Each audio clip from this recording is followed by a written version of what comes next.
Mama's Family won't be seen tonight, so we can bring you a very special episode of The Gen X Files. Welcome to The Gen X Files. I'm Jim. I'm Adam. And today's show is all about Grease. Grease is the word that we heard of. Grease. It's got groove. It's got feeling. It's got groove. It's got feeling. Hey, harkens back to last week's show with Mr. Gibb writing the song. I love that theme song. It's one of my favorite songs of all time. I don't know. For something about it. I don't know if it was one of those I listened to it when I was super young and it was just indelible in my brain now. But it's groovy. It's a groovy song. It doesn't really fit in with the 1950s aesthetic. Well, there's a few songs in there that don't, but that's fine. But I looked at it as, because the opening is cartoonish and the ending is the yearbook. So I looked at it as like someone looking back at that time. So it's like they're hearing music from the current time. We go back and we hear all the 50s stuff, and then we come back, the bookend. It works for me. Great. I justified it in my own head. All right. I like that you're creating your own universe within the Grease universe. You know what's so crazy is this film has all of the trappings of the other three films that we covered, whether it's stars that are way too old to be playing the characters that they are, a goofy plot that really doesn't go anywhere, doesn't have an ending, and messy dance sequences that are choreography is just. It's so funny watching the actors watch each other. Yes. It was like, come on. They all look like they're counting in their head. 1, 2, 3, 4. 1, 2, 3, 4. The really weird thing is that like half of them were Broadway people. Yeah. Like they should be better than that. Well, it's like Kaneki, Jeff Conway, is so in balance. Like some of his dancing is really impressive. And then other some of it is impressive. I think there was a before he fell down and an after he fell down. Yeah, maybe. But some of it too also looks like he's just not in sync or whatever. But the truth is, like all of this stuff, everything that set up all of these other musicals for failure. Right. This had all of those trappings, but through sheer charm of its stars, the really good music. The music is so good. And they had good singers singing the music. Yeah. And John Travolta, young John Travolta, is so charismatic and good looking. He just he's really good in this movie. And extremely good in this movie. Yeah. And so is Olivia. Olivia Newton-John looks like she's having so much fun when she's singing. I think that is a big factor, is that it seems like, even though they're off and like the choreography isn't great, at the end of the day, they all look like they're having the best time. Yeah. In Xanadu, she doesn't look like she's having the best time in the world. No. Nobody was really certain of what they were doing in Xanadu. except Gene Kelly. I think Gene Kelly. Because he was a consummate pro. Yes. But every time she looks at him, she mugs at the other people. Yeah. And you can just tell she's having a blast. And Stockard Channing is, even though she's like 30-something in this movie, like 33. She looks younger than most of the others. She does, actually, yeah. And she is just absolutely dynamite. I mean, she's always been a stellar talent. Yeah. But it's just somehow all of the goopy stuff that marred all these other movies actually buoyed this movie. Yeah. And somehow it became a hit. It's huge hit. It's so appropriate that we're finishing the month with this movie because it even has a lot of the same cast as the other movies. Yeah. Or talent behind it. I mean, Stickler or what's his name? Stigwood. Yeah. He did. Well, he did Sgt. Pepper's. Sgt. Pepper's. And the funny thing is that Sgt. Pepper's came out I want to say 5 weeks after this. Oh. So they were probably filming around the same time. Well, I think that maybe that had to do with the failure of Sgt. Pepper's, is you have already a musical Grease that's taking over, Yeah, I mean, honestly, if Grease came out and then it was huge. I mean, it was huge the first 4 weeks. Yeah. I mean, who would want to go see Sgt. Pepper's? Exactly, and I think they were probably thinking, well, we can ride the Grease train. Well, I mean, they were. I'm pretty sure that Grease was shot before Sgt. Pepper's, because I don't know the timelines between the two, but they came out very close together, and obviously one was a very bad failure. Well, yeah, I think they might have cannibalized. Yeah, who knows? If Sgt. Pepper came out first, maybe it would have done a little bit better. Maybe it would have done a little bit better. I don't know. Anyway, all right. Well, take yourself back to 1978. Ooh. April 2nd, Dallas debuts on CBS and gives birth to the modern-day primetime soap opera. Who killed JR? I don't know. Still don't remember. We it talk was- about it like 8 times, and I still don't It remember. was Charlize It was Tilton's some character. woman. Yeah. Everybody forgets that. April 7th, U.S. President Jimmy Carter decides to postpone production of the neutron bomb, a weapon that kills people with radiation but leaves buildings relatively intact. And gives the Pointer Sisters an idea to write a song. Neutron bomb. Pretty sure the neutron bomb is the epitome of capitalism. Sure. We're going to keep the buildings, but kill the people. Hey, Yeah. you got to do what you got to do. May 20th, Mavis Hutchinson, 53, becomes the first woman to run across the U.S. Her trek took 69 days. Who was chasing her? Everybody. Good for her. Women can't run, Jim. Wow. That's just what they were saying in Oh, 1978. okay. They were like, you can't do this. But she did it. And she ran from them as fast as she could. Well, way to go, Mavis. And you know what? On May 25th, 1978, everybody collectively decided never to use the name Mavis for a child again. It's so funny if you ever see like a Mavis or an Ethel. Yeah. It just seems like I've never seen like a child Mavis or Ethel. No, they're definitely not used at all anymore. It's a little, yeah. And then in June 16th, Grease is released in theaters. Grease is the word that you heard of. Grease started as a 1971 musical set in Chicago in 1959 with book storyline, characters, and lyrics by Jim Jacobs and music composed by Warren Casey. Jacobs and Casey both despised modern rock music like the Grateful Dead and Led Zeppelin and bonded over their love of doo-wop. Nerds. Yeah. Grease was first performed on February 5th, 1971 at Kingston Mines nightclub in Chicago. The only cast member of note was Mary Lou Henner, who played Marty. Nice. Who went on to star in Taxi with Kenickie. Yeah. In addition to the R-rated profanity and deliberate use of shock value, the Chicago version of Grease included a substantially different songbook, which was shorter and included multiple references to real Chicago landmarks. Sweet. That version of the show ran for 8 months. Producers Ken Weissman and Maxine Fox saw the show and made a deal to produce it off-Broadway. The team headed to New York City to collaborate on the New York production of Grease. It was after test runs of the original Chicago production had drawn extremely poor reviews that the production team transformed Grease into its more familiar form. All right. Taking place in California. Yeah.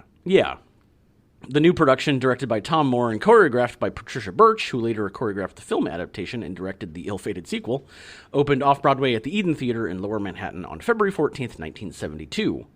Though Grease opened geographically off-Broadway, it did so under first-class Broadway contracts, so the show was deemed eligible for the 1972 Tony Awards, receiving 7 Tony Award nominations. Not bad. I had no idea that it was a Tony Award nominated, or Tony nominated show. I had no idea. Really? Yeah. It's your favorite movie.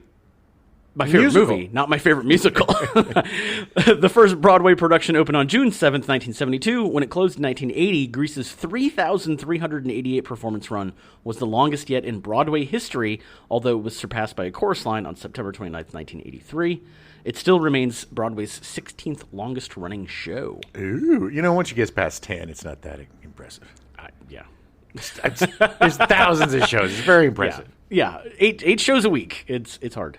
The original Broadway cast included Barry Bostwick as Danny, Carol Demas as Sandy, Adrian Barbeau as Rizzo, and Timothy Myers as Kenickie, with Alan Paul, Walter Bobby, and Maria Small in supporting roles. replacements later in the run included Jeff Conaway as Danny, Candace Early as Sandy, John Lansing as Danny, Peter Gallagher as Danny, Richard Gere as Sonny, Eileen Graff as Sandy, Rendy Heller as Rizzo, Mary Lou Henner as Marty, Judy Kay as Rizzo, Marcia Mitzman-Gavin as Rizzo, Patrick Swayze as Danny, John Travolta as Duty, Treat Williams as Danny, Laura Graff as Frenchie, and Jerry Zaks as Kenickie. There's a lot of pretty big names in there. Yeah, a lot of people were in this. I mean, it ran for like 8 years. Like a lot of people were in the run. Richard Gere. Yeah. That seems weird. Playing Sonny. It's Sonny, the character who just eats a sandwich the entire movie. Yeah, it's weird. Richard Gere doesn't seem like a Sonny.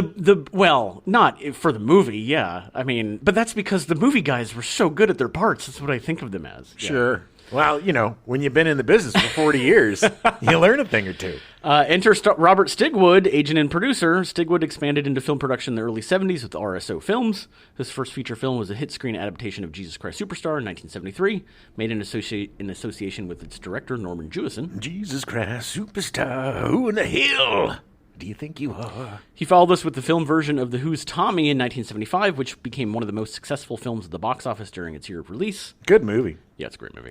Stigwood signed actor John Travolta to a $1 million 3-picture contract in 1976. Good for him. And that was, I think he was 75 when he started Welcome Back, Kotter? Yes. Yeah. Yeah, that kid he went from 75 to 79, yeah. Starting with... Because I think Carrie was before. It was about the same time, right? Yeah, Carrie was 75. So he got Welcome Back, and I think I talked about this in a little bit, but he got Welcome Back, Kotter and Carrie around the same time. God, that guy just took off. Juggernaut City. Yeah, but he also, the other thing too, and we'll talk about it more later, but like I didn't realize that he had a #1 hit. Like he had released a #1 single. Really? Yeah, John Travolta. Like that's just weird to me. I mean, he's a singer. I know, but like anyway, many in the film industry were reportedly skeptical of Travolta because he was at that time known as a TV actor, but RSO Films' next production, Saturday Night Fever, made him a leading movie star. Yeah. In addition to developing Sgt. Pepper's Lonely Hearts Club Band, Stigwood picked up the rights to Grease, the Broadway musical. Picking up Grease for production made sense to Stigwood with Travolta's contract, as Travolta had played Doody in the Broadway production and national tour of the musical. Doody. Bronte Woodward was hired to adapt the musical's book for film with heavy edits from Alan Carr, Hollywood superstar manager turned producer. Woodward is shrouded in a bit of mystery as they had never done any film work before the Grease assignment and would only write the Village People musical flop Can't Stop the Music in 1980 as their only other credit. Yeah, with the goot. The other thing, too, is that different sources claim that Bronte is a woman and different sources claim Bronte is a man. I like it. So I have no idea. Mystery. They died at the age of 39 from unknown causes in 1980. Probably from confusion. Woodward received a screenplay by credit on Grease, while Alan Carr received an adaptation by credit, meaning Carr could prove significant contributions to the screenplay, but not enough by WGA standards to receive full screenplay by credit. Okay. Which, their stipulations for that stuff is just so ridiculous. Yeah, it's very technical. Yeah. In 1966, Carr founded the talent agency Alan Carr Enterprises, managing the actors Tony Curtis, Peter Sellers, Rosalind Russell, Diane Cannon, Melina McCurry, and Marla Thomas. Some of the other entertainment figures whose careers he managed were Anne Margaret, a string of whose television specials he also produced, and Nancy Walker, Marvin Hamlish, Joan Rivers, Peggy Lee, Cass Elliott, Paul Anka, Frankie Valli and the Four Seasons, George Maharis, and Herb Alpert and the Tijuana Brass. Oh, Herb Alpert. Yeah, baby. He's so good. Yeah, Spanish Fly. Carr is also credited for having discovered numerous celebrities, including some who also became his clients, such as Mark Hamill, Michelle Pfeiffer, Steve Guttenberg, the Goot, and Lisa Hartman. Nice. Yes. He's had Alan Carr had a big career. Yeah, man. From Peter Sellers to Mark Hamill. Yeah. Producer Robert Stigwood hired Carr in 1975 as marketing and promotion consultant, with his first project being for the film version of the rock opera Tommy. The film was a hit, and he expanded his involvement for his next film, re-editing and overdubbing a low-budget foreign film about a real-life disaster. Okay. The result was Survive, released in 1976. Oh, yeah. We talked about this before. The disaster in question was also described in Piers Paul Reed's book Alive, which was adapted into a feature in 1993. Which was called Alive? Yeah. Okay. Yeah. The surprise box office success of Survive in 1976 made Carr a wealthy man and gave him clout at Paramount Pictures. So is that the same story of a plane crashing and them eating butt? It's based on the real... Yeah. They're both based on the real event. Oh. But Survive was not based off of the book that Alive was made off of. Okay. It was like a separate account. Okay. Yeah. In 1977, Stigwood asked him to produce the ad campaign for Saturday Night Fever, and he turned the film's premiere into a star-studded television special. Nice. It worked so well that Stigwood gave him Grease in 1978. Carr not only helmed the ad campaign and produced the premiere party and television special for Grease, but also co-produced the film for $6 million, casting his then-client Olivia Newton-John. Nice. Yeah. Carr would go on to produce Can't Stop the Music in 1980, Grease 2 in 1982. With his other client, Michelle Pfeiffer. Yeah. Well, both of those were horrible flops. Where the Boys Are 84 in 1984, and updated the 1960 movie Where the Boys Are, and Cloak and Dagger in 1984. Nice. One of your faves. No idea he did Cloak and Dagger. Yeah. I love that movie so much. In 1989, Carr was asked to produce the 61st Academy Awards. It was a disaster, as he never hired a host, and based the production around the musical revue Beach Blanket Babylon, which had been running nonstop in San Francisco since 1974. Odd. The result was a complete disaster, and Carr received the majority of the blame for the show. He would never produce another film or TV show for the rest of his life. Wow, he blew it. Don't mess up the Oscars, baby. Nah, because that's everybody. That's everybody knows. Like you can't hide that. He passed away in 1999 from liver cancer. Or shame. Well, yeah. It was about 10 years after that happened. But okay. This is sad. Shame festers at him. It does. It grows like a liver cancer. Yep. Carr and Stigwood would hire Randall Kleiser to direct the film adaptation of Grease. Although this would be Kleiser's first feature film directing credit, he was a natural fit for Grease, as he had directed the TV movie The Boy in the Plastic Bubble, starring John Travolta in 1976. I gotta live in a bubble, 'cause I got no immunity, so I gotta live in a plastic bubble. All I think about is Seinfeld when I think about The Boy in the Plastic Bubble. Or that movie, Bubble Boy, with... wasn't that Gyllenhaal? Jake Gyllenhaal. Yeah. That was a fun movie. Yeah. This wasn't as fun. I remember watching this TV movie. It's the Moops. It was sad. Sorry, I can't live in a plastic bubble. Yeah. I mean, it's on YouTube. I had it on while I was writing the script. So, as a freshman at the University of Southern California, he appeared in George Lucas's student film Freiheit. Kleiser also lived at the house that Lucas was renting at the time. Him and Lucas were close. He graduated in 1968. His award-winning master's thesis film, the 1973 short Peach, about a grandson's bond with his ailing grandmother, launched his career and was selected for preservation by the United States Library of Congress National Film Registry in 2007. Peach. He also directed an animated short that year called Foot Fetish, which was later aired on Saturday Night Live a decade later. Nice. Yeah. It was a sequel to Peach. Foot Fetish. Yeah, really. Peach 2, Foot Fetish. Well, the kid, he gets real close to his grandmother. Yeah. But then realizes that even though she's really old, she's got some really nice-looking feet. I have become weirdly obsessed with old fingers and hands. I don't want my hands to become old. No. It's weird. Then you might as well just die. Okay, well, because thanks. it's going to happen. I know. It's just weird. Anyway. No, it's not just your fingers, baby. I know. It's just for some reason I've been obsessed about the fingers, old fingers lately. I don't know why. Well, a lot of those old fingers probably have arthritis. Well, yeah. It's just they get weird shapes. Like, I just don't get it. I don't know. Yeah. Anyway. Getting old sucks, Adam. Yeah, it does. A lot of gross, weird things happen to you. Kleiser directed the TV movie The Gathering, starring Ed Asner and Maureen Stapleton in 1977. It would win the Emmy for Outstanding Special Drama or Comedy and be nominated for 4 other Emmys that year. What was that about? The Gathering was Ed Asner was a grandpa who was dying of cancer, and he was trying to get his family together for one last Christmas. They actually did a sequel to it without Ed Asner because he died in the movie, and it was called like The Gathering 2 Foot Fetish or something. I don't know. After Grease, Kleiser would go on to direct The Blue Lagoon in 1980, starring Brooke Shields and Christopher Atkins, the story of 2 young children marooned on a tropical island paradise in the South Pacific, struggling with emotional and physical changes as they reach puberty, go skinny dipping in the ocean, and fall in love. Yeah, it's a weird movie. It's a super weird movie. And Brooke Shields was way too young to be naked in that movie. Everybody was. So was Christopher Atkins. It's just, and man, Christopher Atkins just kind of disappeared after that. Yeah.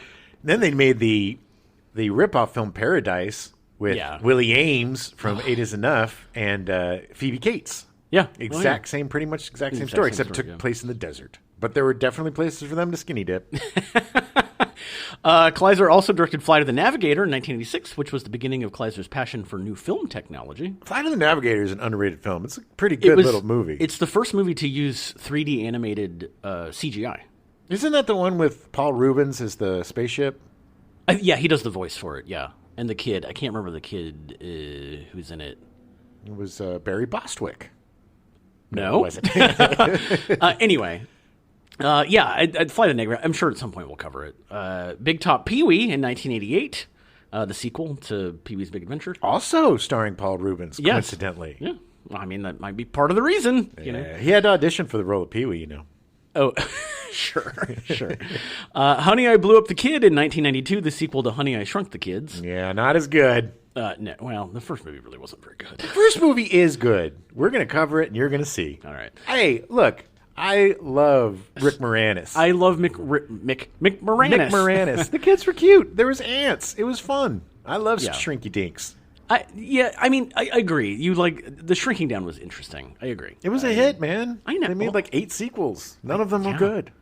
Working in 70mm 3D, he directed Honey, I Shrunk the Audience in 1995 for the Disney theme parks in Anaheim, Orlando, Tokyo, and Paris. Ooh. Reteaming with most of the principal actors for Honey, I Blew Up the Kid. It drew record crowds for Disney theme parks. It was a huge thing. Yeah, because everybody loved the Honey, I Shrunk and Blew Up They the wanted to Kids get movies. small. Yeah. Well, yeah, they wanted to get small.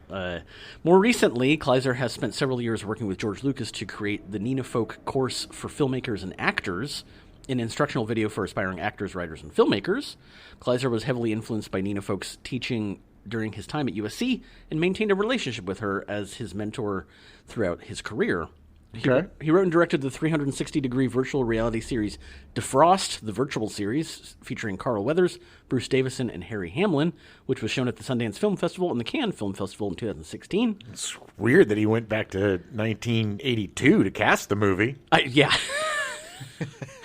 There was a weird time around here when people were trying to figure out the VR 360 thing. Yeah. I went to a few things in Hollywood where they were it was art pieces and stuff, or trying to do a 15-minute film where you can literally walk around while the actors are doing stuff. It didn't really take off. We did a project. Oh, we did. That's right. VR, which I haven't seen yet, but we did a VR project. Kleiser serves on the SciTech Council of the Academy of Motion Picture Arts and Sciences. At the Directors Guild of America, Kleiser chairs the annual Digital Day presentation and serves on the national board. All right, cool. For Grease, Kleiser took numerous liberties with the original source material, most notably moving the setting from an urban Chicago setting, as the original musical had been, to a more suburban locale, reflecting his own teenage years at Radnor High School in the suburbs of Philadelphia. Odd that everyone in that California school, the boys, of course, had New York accents. Crazy, isn't it? He had little control over the musical aspects of the film. His choice of theme song, a composition by Charles Fox and Paul Williams, was overruled when Robert Stigwood and Alan Carr commissioned a song from Stigwood's client Barry Gibb at the last minute. Well, Paul Williams was huge at the Yes. time. He did all the music for the Muppet movies. Yeah. And that little guy was a huge star. Yes. I love Paul Williams, but there's just these stars that are anomalies that you can't understand how they became stars. Look, agreed.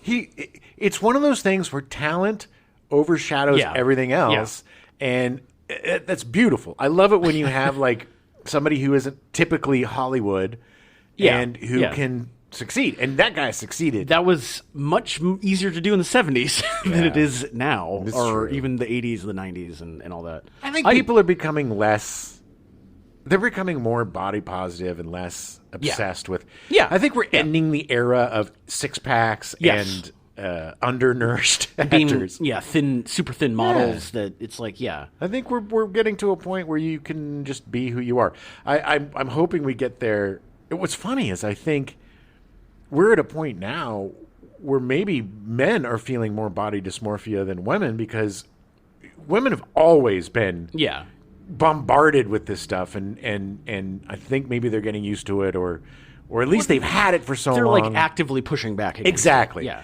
But, guys never had, you look at the old 60s, 70s, 80s movies, Yeah. guys were dumpy. There were no six packs. No. You look at Charlton Heston. Or you were the Bee Gees and you were stick thin and it was creepy. Or you were androgynous.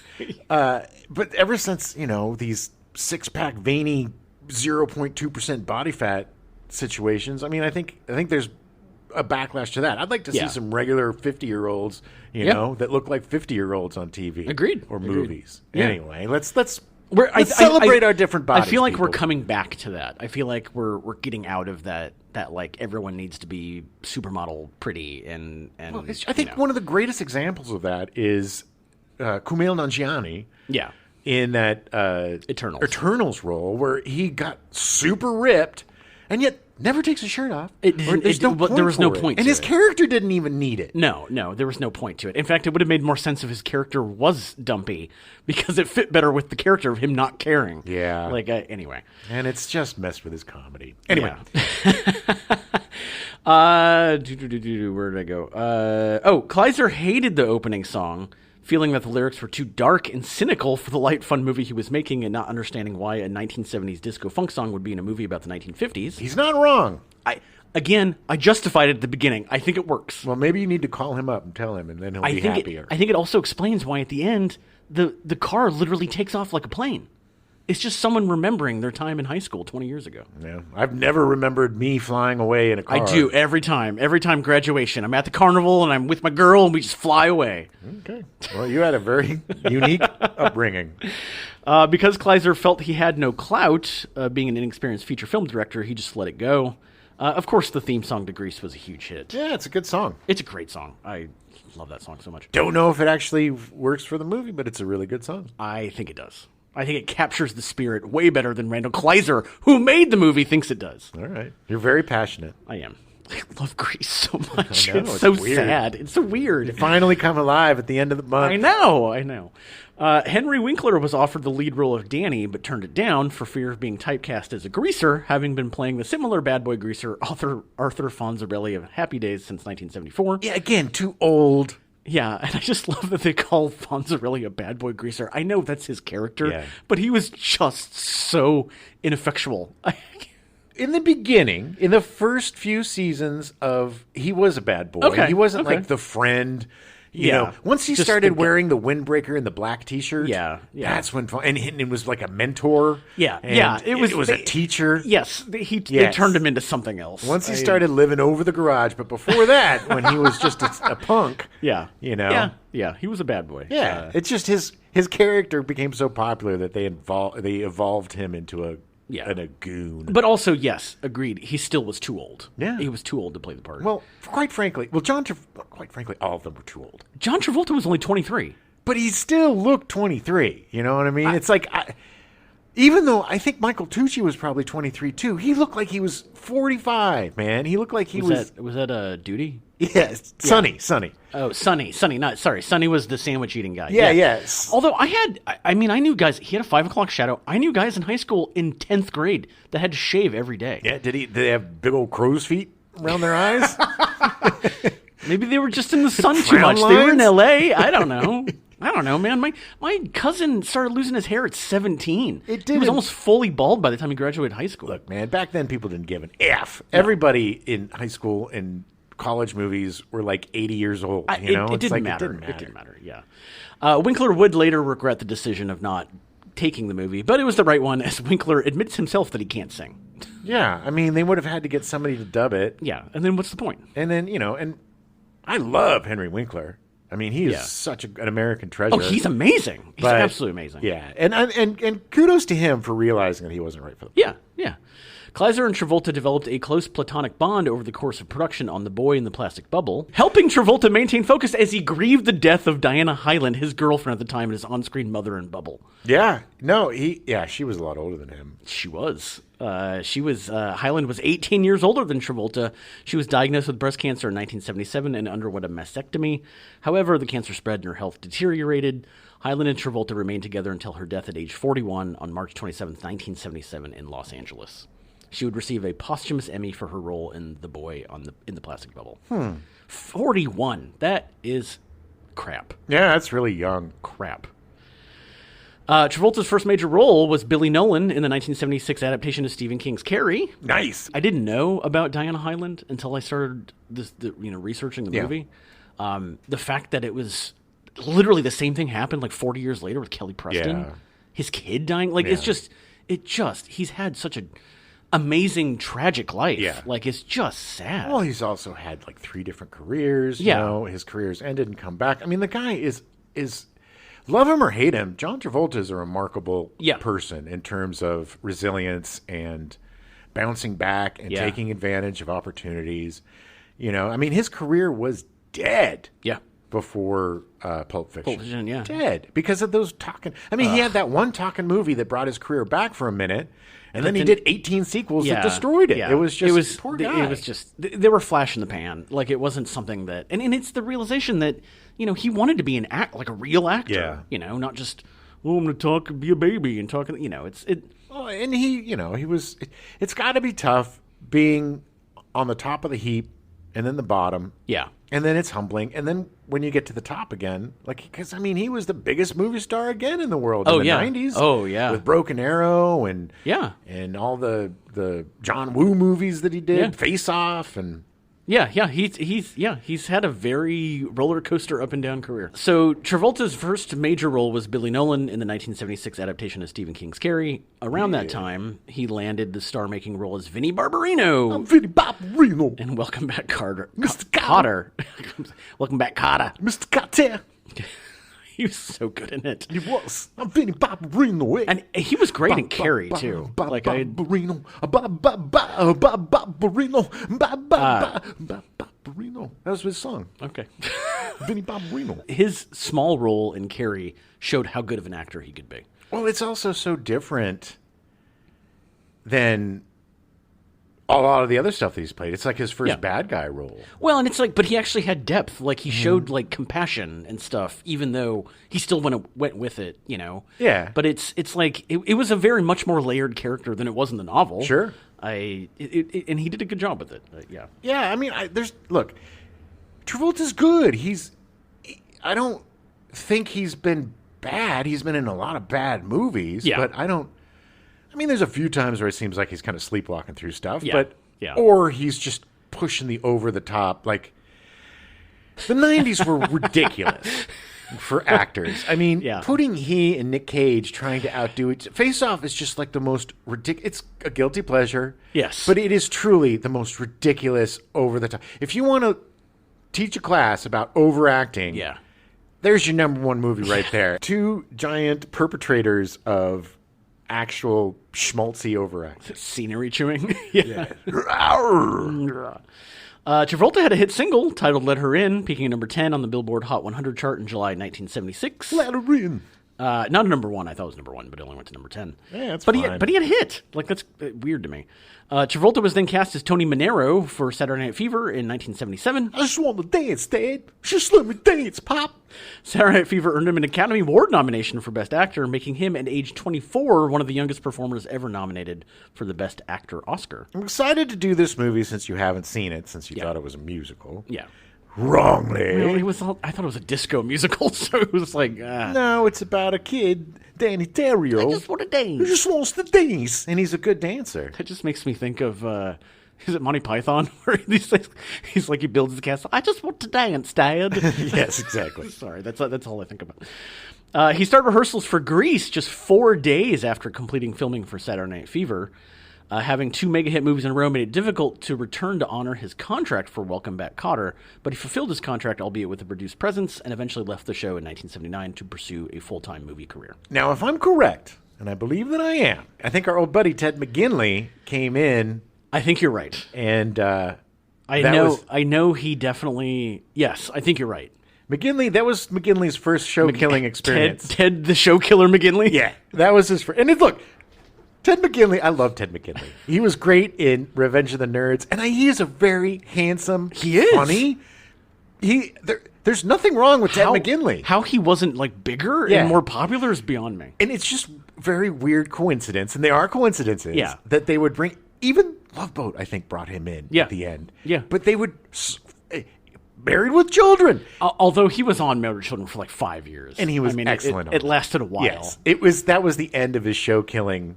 Streak. Yeah. He lasted on that one. But it wasn't his fault because they brought him in when the shows were long in the tooth and they were dying anyway. Yeah. And so, he gets unfairly blamed for being a show killer, but that poor son of a bitch, man.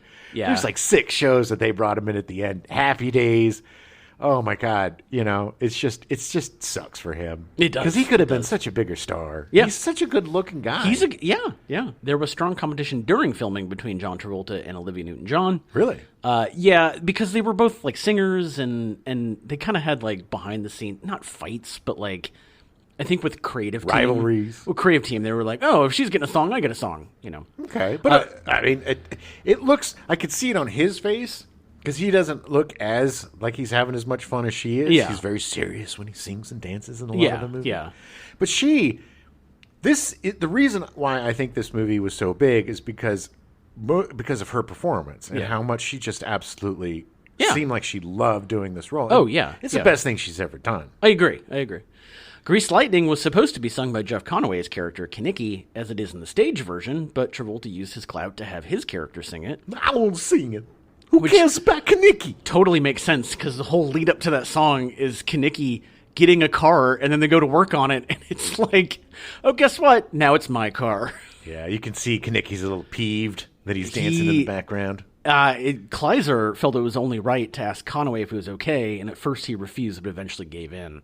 Conaway realized that Travolta was a much bigger star, and what could he do? Yeah, it's just that annoys me, though. It's like that. Well, that's youth, though. That is youth and insecurity. Yes. Travolta was adamant because 2 songs had been added in for Olivia Newton-John that weren't in the Broadway musical, and he didn't want to play second banana to her. Hey, she gets 2 extra songs. I don't want to play no second banana, so you better give me another song. I'm taking Kanicki's song. I'm taking his song. Before Newton-John was hired, Alan Carr was considering numerous names, such as Carrie Fisher and Margaret Deborah Raffin, Susan Day, and Marie Osmond for the lead role. Oh, my God. Marie Osmond actually would have been perfect. She almost took the role before she realized the extent to which the character transformed into a rebel and turned it down to star in Goin' Coconuts instead. Well, she didn't make the wrong choice there. Fisher, who had recently finished Star Wars, was ultimately rejected because neither Stigwood nor Carr knew if she could sing, rather than just pick up the phone and ask, apparently. And she can, too, by the way. Yeah. I mean, her mother was extremely... I know. Successful singer. Kleiser, still friends with George Lucas, actually went and sat in on editing to see Fisher act, but was still unconvinced if she was right for Sandy, so he passed. Yeah, because it's Star Wars. Can you imagine watching like dailies of Star Wars without any music or special effects or sound design, and that stiff dialogue? Dialogue is it's like show them shampoo. Yeah, I know. I know. Carr eventually chose Newton-John after a chance encounter at a soiree hosted by Helen Reddy. Carr was completely smitten with Newton-John and begged her to sign on for the part. Please sign on for the part, please. We'll talk about more with Conaway, but apparently it was a very common thing for people to get very tongue-tied around Olivia Newton-John. Really? Yeah. Newton-John had done little acting before this film, with only 2 film credits, 1965's Funny Things Happen Down Under, and the little-seen 1970 film Tomorrow, which predated her singing breakthrough to her up to that time. Yeah, well... Listen to the Xanadu episode if you want to know more about Tomorrow. And it's Tomorrow. Tomorrow. She requested a screen test prior to accepting the role. Kleiser agreed, and they tested the drive-in movie scene between her and Danny. Smart move of her, too, by the way, because she wanted to see if she could do it. Yes. Yeah. Newton-John agreed to a reduced asking price in exchange for star billing and the ability to rewrite the script, which included changing her character's origin to an Australian immigrant to avoid having to emulate an American accent. Smart. And making her less passive. In a case of life imitating art, Newton-John's own musical career would undergo a transformation similar to that of the Sandy Olsen character.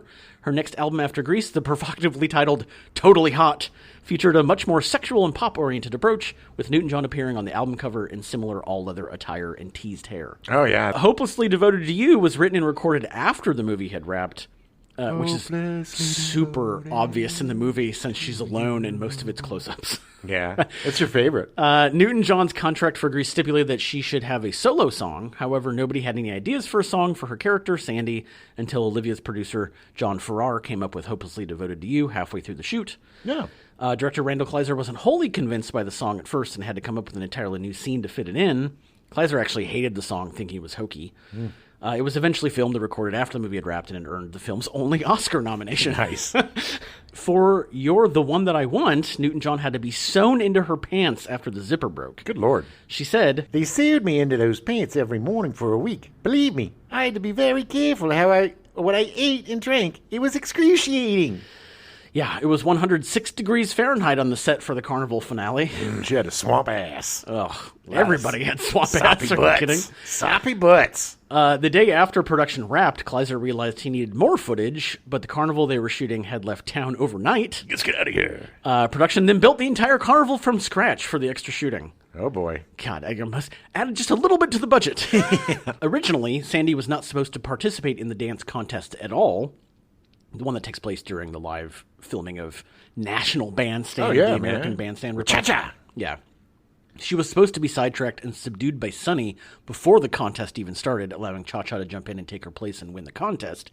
But Newton-John was anxious to do some dancing in the movie, even though she was not a professionally trained dancer like Travolta. So she convinced director Randall Kleiser to let her dance with Danny in the contest for a few minutes, and then for Sonny to jump in and subdue her a few minutes later. Yeah. Hand jive. Which really, honestly, watching it again, I don't really understand why Sonny pulls her off. Didn't make any sense. She's doing a fine job. Yeah, like he's just like, hey, like it's like he was like, I don't know. It didn't She make does any look sense. a little goony sometimes. But it's obviously like it seemed like he wanted to like, oh, I'm going to take you back and try to make out with you or something, and it's like, well, it's Danny's girl. Like, No, what are you he took doing? her so Cha-Cha could get in there and they could dance. But why? Because Cha-Cha and he used to dance together. They were good dancing partners and they could win. And they didn't think they could win with Sandy. Sonny's a moron. Sonny's a 2-sandwich-eating weirdo, man. He's a 45-year-old high school senior. Most of the principal cast were well past their high school years. When filming began in June 1977, Stockard Channing was 33. In 1958, the year the film is set, Channing was in fact only 3 years younger than the age she is playing in the movie. That's crazy. But she looked young. Yeah. There was definitely, like, they did a good job with makeup on her. Well, and she make also her look was a young. youthful-looking person. She had kind of that baby chub on her face. And, she wasn't wrinkled up as much. But, man, a lot of those folks really had a lot of crow's feet. Even Olivia Newton-John had some crow's feet going. Michael Tucci was 31. Jamie Donnelly was 30. Annette Charles was 29. Olivia Newton-John was 28.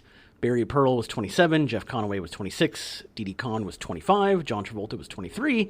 Dinah Manoff was 21. Kelly Ward and Eddie Deason were 20. Eddie Deason! I was 20! Lorenzo Lamas was 19. Lorenzo Lamas, man, he did a really good job playing a dumb meathead. I don't think he even had one line. No, he did not. But he was really good. Yeah, too bad his career didn't take off. But look, Jeff Conway and Michael Tucci look like they should have been teachers in the thing. All of them looked Kelly Ward as Roger, he looked pretty young.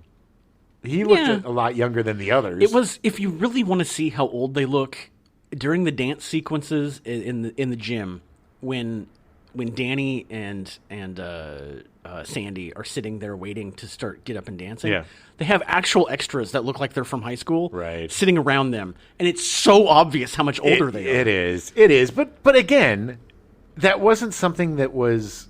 It didn't wasn't matter rare for back this. then. Everybody looked like they were 40 years old when they were high school's kids. You know, it wasn't like they didn't give a crap. No, they're just like, put him in. Let's make George Burns a senior. Jeff Conaway had appeared in the Broadway musical as well, but played Danny Zuko. Conaway made his film debut in the 1971 romantic drama Jennifer on My Mind, which also featured future stars Robert De Niro and Barry Bostwick, whom Conaway understudied as Danny Zuko in the Broadway musical of Grease before Bostwick left. Danny Zuko. Conaway would have a part in The Eagle Has Landed in 1976, starring Michael Caine, Robert Duvall, and Donald Sutherland. Conaway would also star in the 1977 musical kids film Pete's Dragon, starring Shawn Marshall, Helen Reddy, Jim Dale, Mickey Rooney, Red Buttons, and Shelley Winters. I didn't know he was in Pete's Dragon. Yeah, he was young. I mean, well, not young. I mean, he was literally a year before he did Grease. So he wasn't young, but yeah. During production for Grease, Conaway was infatuated with Olivia Newton-John. He was tongue-tied whenever she was around. You can actually see it in the movie. Like, there's times where he's just like, especially at the end when they're like together, like he stares at her for a really long time. Yeah, he's creep. He later married Olivia's sister, Rona. If I can't have her, I'll take a sister. Conaway, who was 6'1.5", had to walk slightly stooped so John Travolta, who was 6'2", would appear taller. Okay. Conaway was a bit of a horn dog during production. Both he and Susan Buckner admit to on-set fling during the show. Stockard Channing also admitted that the hickeys she shows off in the movie were real because Conaway insisted on putting them there himself. Ugh. Conaway would be cast in the sitcom Taxi shortly after wrapping Grease. While shooting the Grease Lightning musical number, Jeff Conaway was accidentally dropped, hurting his back. Conaway started taking painkillers, eventually abusing prescription drugs, and spiraling into drug addiction. So sad what happened. This is going to get really sad for a bit. I apologize. After experiencing a crisis in the mid-'80s, Conaway came to grips with having a substance abuse problem. He underwent treatment in the late 1980s and often spoke candidly about his addictions. Unfortunately, by the mid-2000s, he had relapsed. Yeah. Conaway appeared in VH1's Celebrity Fit Club, but was forced to leave and entered rehabilitation. In early 2008, Conaway appeared with other celebrities in the VH1 reality series Celebrity Rehab with Dr. Drew. That is such an irresponsible show. Dr. Drew Pinsky is a quack. I agree. I used to listen to him and like him when he was on the Kevin and Bean show, but the more I know about him, he is a piece of ass. Yeah. And this show was bad. Is a disgrace. And it took advantage of people. Exploitative. So exploitative. These poor sons of bitches, These poor people were going through the worst times of their lives, and they were desperate, and they needed money. Yeah. And so they appeared on this show, which was just garbage. It makes me so angry, that they took advantage of these poor people. The show revealed that Conaway was addicted to cocaine, alcohol, and painkillers, and that he was in a codependent relationship with his girlfriend, who was also a user of prescription opiates. Conaway's appearance on the show's first and second seasons drew much attention because of his severely crippled state, his constant threats to leave the facility, and his frequent inability to speak clearly. It was so heartbreaking because they played... And again, because this is a TV show, they portrayed him as a villain. Yeah. And they completely besmirched his character because when you're going through this crap, you are not at your best. Yeah. And to exploit that and to air people in the throes of their worst addictions and struggling with it, you can't. It's just so sad. I mean, you took a guy who had a 40-year career, a really impressive career. Yeah. Whenever I think of Taxi, I always think of the scene with he and Jim. Yeah. Reverend Jim, when Jim was getting his taxi license. Yeah.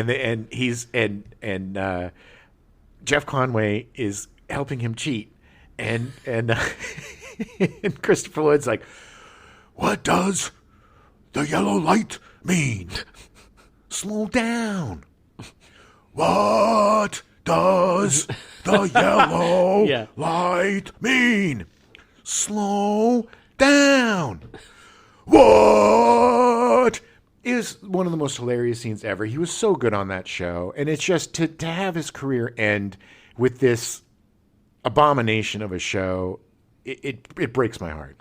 Upon arrival at the Pasadena Recovery Center, which was filmed as part of Scylla Rehab's first episode, Conaway, using a wheelchair, arrived drunk, mumbling to Trupinski that he had binged on cocaine and Jack Daniels whiskey the previous night. It wasn't until, I didn't include this in, but it wasn't until I think it was in the second season, when he admitted that he almost broke a mirror and killed himself the night before. Wow. Like he literally was like, I want to punch that mirror and then slice my wrist open. And then he was actually put in rehab. Like, yeah.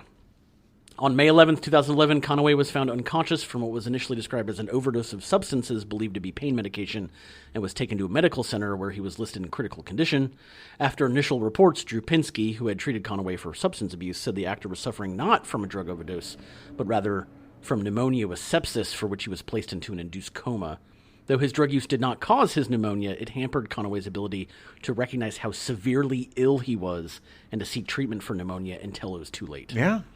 Yeah. And I'm sure Dr. Drew Pinsky was right there to help him throughout all of this when the cameras were off. On May 26, 2011, Conaway's family took him off life support after doctors determined they could do nothing to revive him. Conaway died the following morning at the age of 60. God damn, such a young age and just a tragedy. The guy was... He looks a lot like our friend, Greg. He does. If you're listening, Greg, you got a little bit of Kaniki in you. You're much more handsome. In Grease, yes. Yeah, if you watch Grease again, Greg, you'll see. This really honestly hits home because I had a friend that this literally just happened to a couple weeks ago. Yeah. Like he overdosed, had a heart attack, was on life support for a week, and they finally took him off. Young kid, too. Yeah, it is just awful. Awful. Yeah.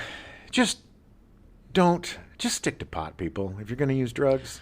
Exactly. It's not going to kill you. Oh my God, and if you do anything more than pot, make sure there's other people around. Yes. And also know where your drugs come from. Yes. It's not even worth it anymore. In that realm, just don't do the other drugs anymore. It's not worth it anymore. Do pot. Just smoke pot. It's Pot's legal not everywhere drugs. now. It's Pot's legal. Pot. Yeah. And don't if you don't want to. No pressure. Yeah.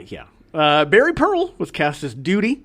Pearl got a start on the sitcom CPO Sharky, created by Aaron Rubin, starring Don Rickles. Oh, that was a good show. I don't think I've never seen it, but reading about it, I would like to. It's just another one of those weird, like, armed forces comedies. Well, it was. I think it was really. It was built around Don Rickles and his insult comic. Yes. Because it was the third show that allowed him to showcase his insult comic talent. Hey, get over here, you hockey puck. Aaron Rubin produced the Andy Griffith Show and later created its spin-off Gomer Pyle USMC in 1964. Golly, I sure love having my own show, Adam. Apparently he just made things about the military.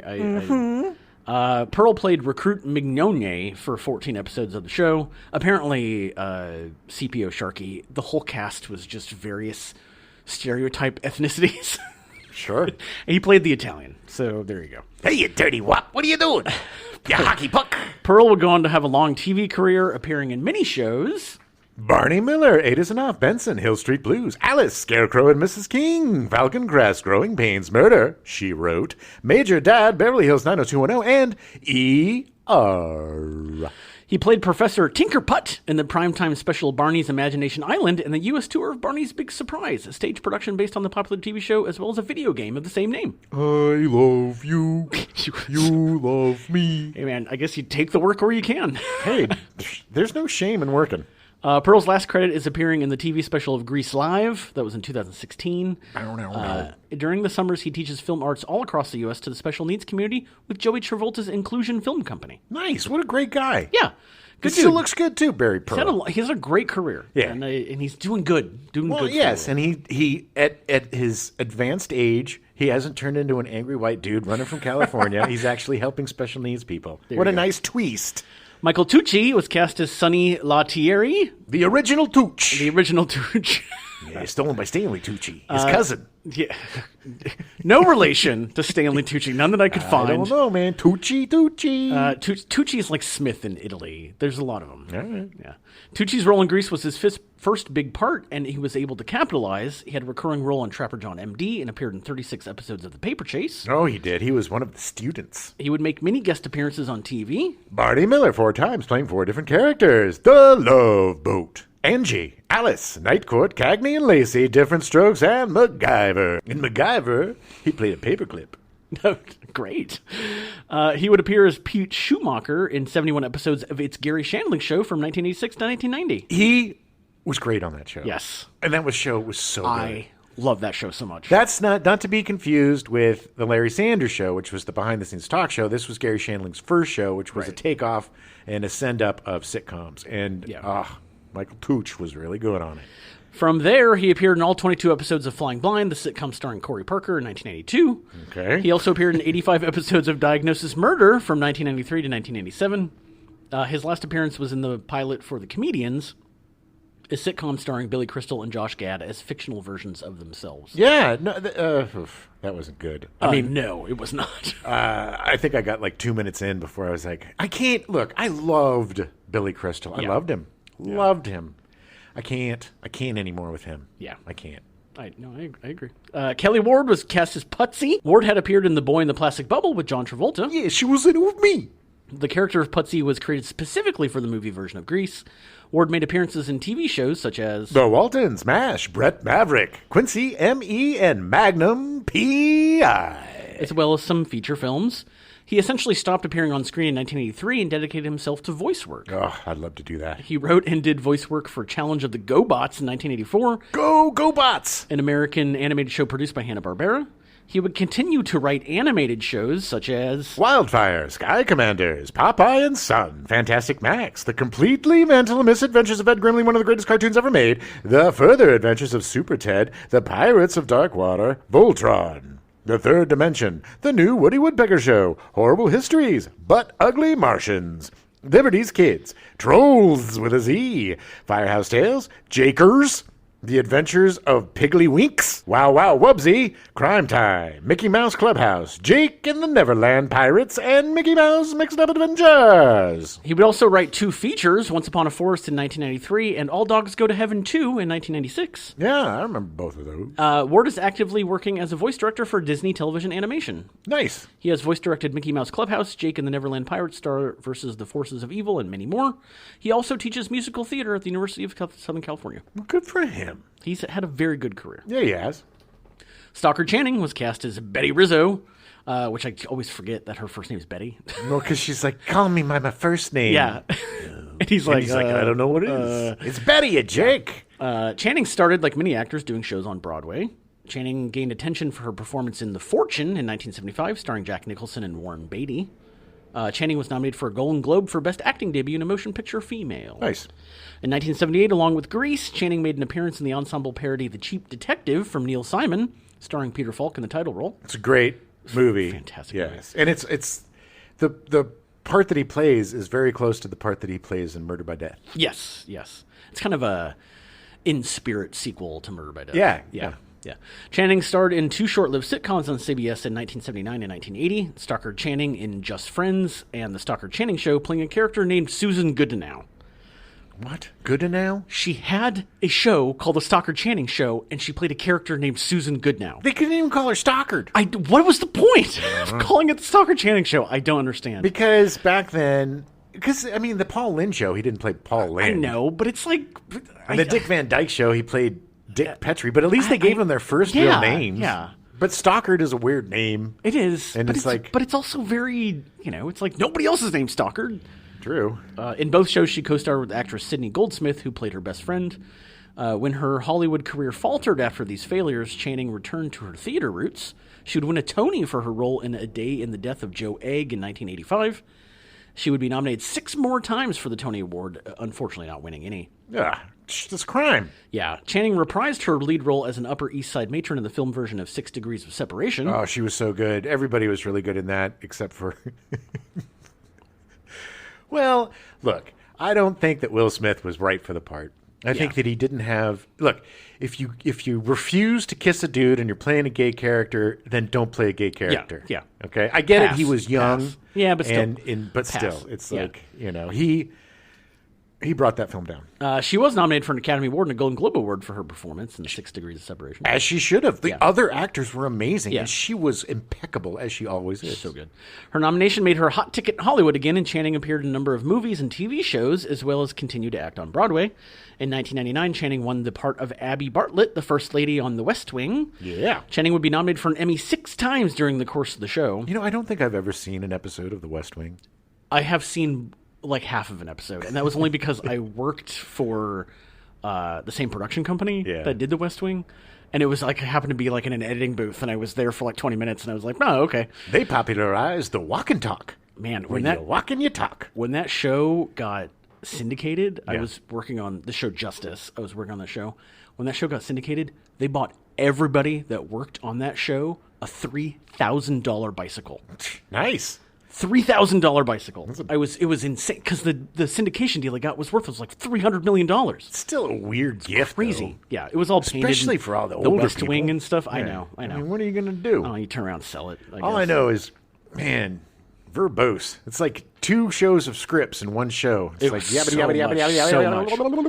It's one of those shows that's been on my list to watch because I've heard great things, but I just have never. I'm not a huge Aaron Sorkin fan. He's just too in love with his own words, and he just Yeah. But the actors are great in the West Oh my Wing. God, Dule Hill is one of my favorite actors. Yeah. He was, but I love him on Psych. He was much better on that. John Spencer was on it. Allison Janney, Janelle Maloney, everybody. Martin Bradford Sheen. Whitford, Martin Sheen. Yeah, Bradley Whitford. I said Bradford Whitler. Bradford Whitley. Yeah, Bradford Whitley. So even though she was nominated 6 times for the Emmy, Channing, she only won once in 2002 for Outstanding Supporting Actress. Yeah. But that same year, she also won the Outstanding Supporting Actress in Limited or Anthology Series or Movie for her part as Judy Shepard in the Matthew Shepard story. Yeah, that was really good, and she's just so. I didn't look it up, but I don't think it's happened very often where someone wins 2 Emmys for 2 different projects. Yeah. Like, I don't think that's happened very often. So It's the same show. Yeah. She's so good. The same year. Same year, yeah. Channing continues to work, most recently appearing in 12 episodes of The Good Wife and in the British TV series Maryland. Good. Yeah, she's still out there. She's still working. Didi Conn is cast as Frenchie Facciano. I had such a crush on Didi Conn as a kid. That's so funny. She was always so weird looking to me. But I like the weird like lookings. I know. It's like I like the Farrah Fawcett's and the Lonnie Andersons when I was a kid. But I more was attracted to like the brunettes or the friends or the quirky ones because I liked in this movie. Of course, everybody. Like loved Olivia Newton-John when she got all hot, gorgeous. Yeah, at the end, everybody was like, she was pretty at the beginning, sure, but I don't know. Yeah. I was like, I like Didi Conn, I like Stockard Channing, and I like Dinah Manoff. Yeah, those are my 3. And I also had a huge crush on Dinah Manoff because she was on Soap, right? I think so. We'll get there. Conn gained notice from the 1977 film "You Light Up My Life," co-starring Joe Silver and Michael Zaslow. Oh my God, that is such a bad movie. You Light Up My Life was written about Jesus, and so which people didn't really understand. And this movie, I think it was like Her Finding God or something? You light up. The movie was panned, with most critics agreeing that Khan's sensitive performance was the best thing in the movie. She's awesome, but also she's got a very unique voice that makes it difficult for people to take her seriously, even though she's a very good actor. After Grease, Khan appeared in Grease 2. She appeared as Helen on The Practice from 76 to 77. Denise Stevens Downey on Benson from 81 to 84. Yeah. And Stacey Jones on Shining Time Station from 1989 to 1995. Don't know what that is. Which used footage from the British show Thomas the Tank Engine and Friends. Oh, so it was a kid show. It was the kid show that we know of. It was originally hosted by Ringo Starr, and then after he left the first season, it was hosted by George Carlin. He literally played the I'm not kidding. So he played the station attendant or whatever for 6 years. But they used footage from a British show and then kind of made a story around it. It's Let me tell you the 7 words, kids. It's super weird. It's super weird, but it's yeah. You got all your stuff. And you take all your stuff, and you got to put your stuff somewhere. So you get your place to put your stuff. So Diddy Khan appeared as a celebrity guest on game shows like Match Game, the $20,000, $25,000, $50,000, and $100,000 pyramids. Woo! Chain Reaction and Go. Whew! Was a show, by the way. I know. They actually just started showing it on the Game Show Network, the Pluto TV thing. Yeah, it's on twice a day. She was very fun on Match Game. She was great. In January 2016, she had a cameo as Vi in the Grease live television special on Fox, thus being the only actress to appear in all 3 screen adaptations of the franchise. Nice. In 2019, Khan was a contestant on the 11th series of the British television series Dancing on Ice. Yikes. At 67, she was the oldest person ever to compete on the show. Well, she was a dancer, too. Yeah. Oh, yeah. Khan is married to composer David Shire, Talia Shire's ex-husband.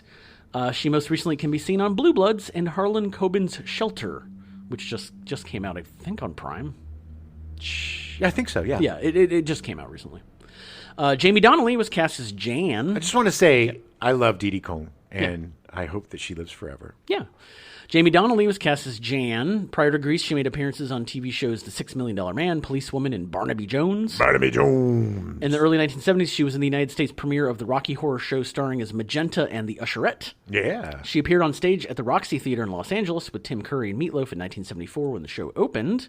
She is featured on the original Roxy cast recording in her role, singing the opening song Science Fiction Double Feature. Yeah. She went with most of the Roxy cast to reprise her roles on Broadway in 1975, but did not reprise the role in the film adaptation, as the British production's original Magenta, Patricia Quinn, reprised the role instead. Oh. Yeah. She was then offered a part on the Grease Broadway show, while her film co-stars John Travolta and Jeff Conaway had appeared in the stage version of Grease as different characters, and Frankie Avalon reprised his film character on stage. Donnelly was the only person to reprise her stage character on film. Nice. She was 31 years old by the time the film was released and had to dye her graying hair to continue to fit the part. Oh, she's gray now. 100% gray. But she was so hilarious. I mean, she's very funny. Yeah. She was kind of the comic relief of the Pink Ladies. Yeah. But she, again, another one of those infectiously happy, fun performances. Yeah. You could tell she was having a time of her life. Donnelly worked sporadically in the next 4 decades. She played a teacher in Can't Hardly Wait in 1988, a pastor in the 2010 film Cyrus from the Duplass brothers, and most recently had a part in the 2017 sci-fi film Cargo starring Martin Freeman. Huh, I never saw that. And she was also... I didn't watch that either. I keep seeing it, and I was like, no, I'm just going to push it down further in my queue. But she was also played the mother in Ray Donovan. Right. Oh, man. Such a different part. Yeah. Such a different part than Jan. I had no idea that it was the same actor, but while I was watching Grease again, I'm like, God, I know her from something. Yeah. My folks just watched Ray Donovan. Oh, yeah. Yeah, they liked it. Dinah Manoff was cast as Marty Maraschino, as she says her name is in the movie. I don't know if that's actually true or not. Just like the cherry. Yeah. She says it to the guy trying to pick up the host. The 50-year-old host. Well, it's so gross. The same year that Grease was released, her first feature film, she was also cast in Soap, starring in 16 episodes of the first 2 seasons. Such a good show. I know. I still need to sit down and watch that. Soap. In 1980, Manoff made her Broadway debut as Libby Tucker in Neil Simon's Broadway play I Ought to Be in Pictures.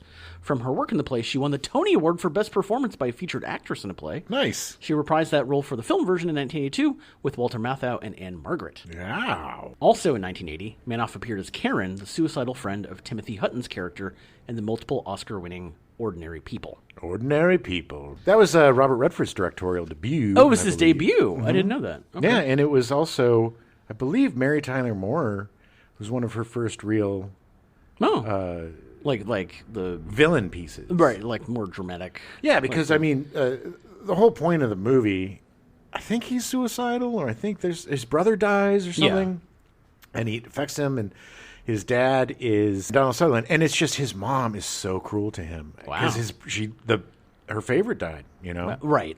So it was also such a depressing movie. It was one of those movies that was just... Yay! But we will cover it. Yeah. Because it's a great movie, but it's just... It sounds... the star power in it sounds amazing. Yeah, and it just propelled Timothy Hutton that and Taps made him a star. In 1988, Dinah Manoff played Maggie Peterson in Child's Play, the first character to be killed by the murderous possessed doll Chucky. That was great. Yeah. It's great to see her, too. It was good. Yeah, it was good to see her in that. Manoff then started a 7-year stint as Carol Weston on the NBC sitcom Empty Nest, which was a spinoff of The Golden Girls, a role for which she is best known on television and appeared in every episode of the series. What's really funny is she played Richard Mulligan's daughter on Soap, and then I believe she played Richard Mulligan's daughter again on Empty Nest, which is really cool. It's funny. We'll talk about this more during our stepdad show, but Phoebe and I just started watching Golden Girls. Oh, really? I've never actually sat down and watched the whole thing. I've only seen a couple episodes, and I was like, you know what? I think we'll like this. She seems to be enjoying it. But I didn't realize there were 3 spinoffs from that show. Yeah, there was the Golden Palace, which was kind of a direct sequel-ish without B. Arthur. Right.